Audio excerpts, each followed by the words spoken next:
Today I want to talk to you about natural selection. Yes, natural selection, the most important theory in biology for sure. It is the key to evolution. It is the key to all the massive biodiversity we have on this planet. All of the different forms of organisms we have evolved because of this. Basically, it's the key to everything. Okay? So that's why we have to learn about it. Now, what we're going to say is, boom, a toad. Ha!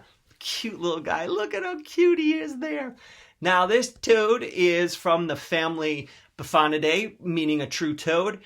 And this is an Anaxyrus americanus. That's the genus and species of this eastern toad. This is the kind of toad you are most likely to see in the forests or the areas around here. If you see a toad, this is what you see. Now, these toads are interesting because they have warts, is what people call them, but all those different bumps and colors on their skin. Now, those colors are vary from individual to individual. That is because they all have different genes that code for little proteins called enzymes and things that make different structures on their skin and make different colors of their skin and different colors of those spots that we call warts. They're not actually warts. No, you do not get warts from touching toads. And that is a genetic, so those spots in their skin color, it's a genetic code. Basically, it's a toad code, right? Toad code. So let's see how the toad code leads to natural. Okay, the key thing for natural selection to work is that you have to have genetic variation in a population. No single individual organism can evolve or can go through natural selection. Right? It's a population thing because individuals are picked out.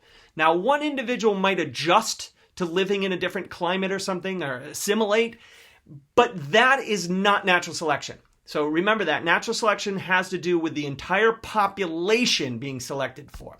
So these toads vary quite a bit. Okay, these are pictures of toads I took all in one day.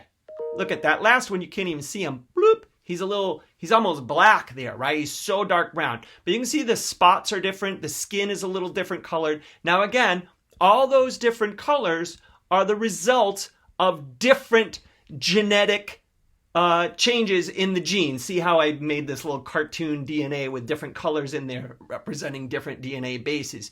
So they all code slightly different.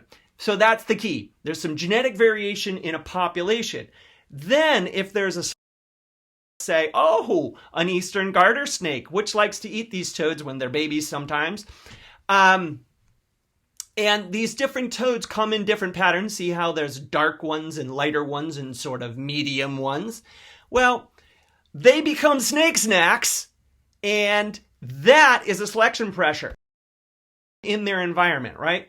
Wow. Okay, now you can see in this background, some of them are hidden a little better. The very light colored ones kind of stand out more. The darker ones kind of stand out more. But the medium ones that are a little brownish and darker spots kind of camouflage better. So if the snake is out hunting and he finds them, eats them up, they disappear. Except for maybe some of them that are a little hidden better. Okay? I probably should have used a bird because birds are more visual than snakes are when they eat. But anyways, you get the point. Here they are. So we have our two toads that survived. Now, they will reproduce, right?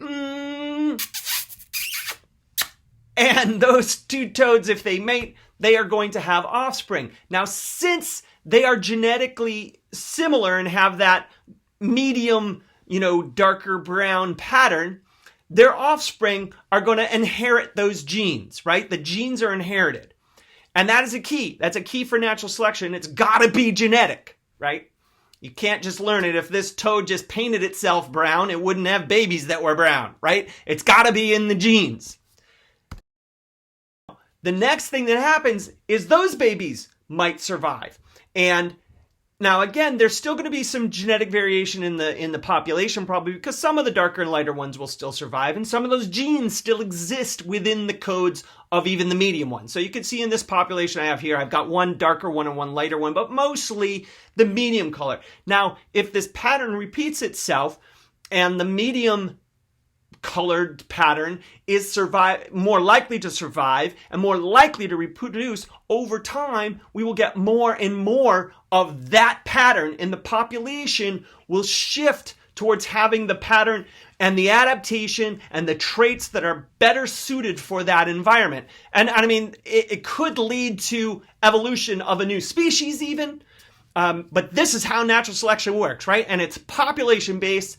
Remember that genetic variation is the key to make it work, and you have to have a selection pressure. There is no goal for this. If these toads lived in a lighter environment, it might select for the lighter toads. If they lived in a darker environment, it might select for the darker toads. There is no actual direction. And what else? Maybe the snakes just eat all the toads and they go extinct. That can happen too. So, but as long as you can understand the process, that is the key here to understanding natural selection, the most important theory in everything. Thank you.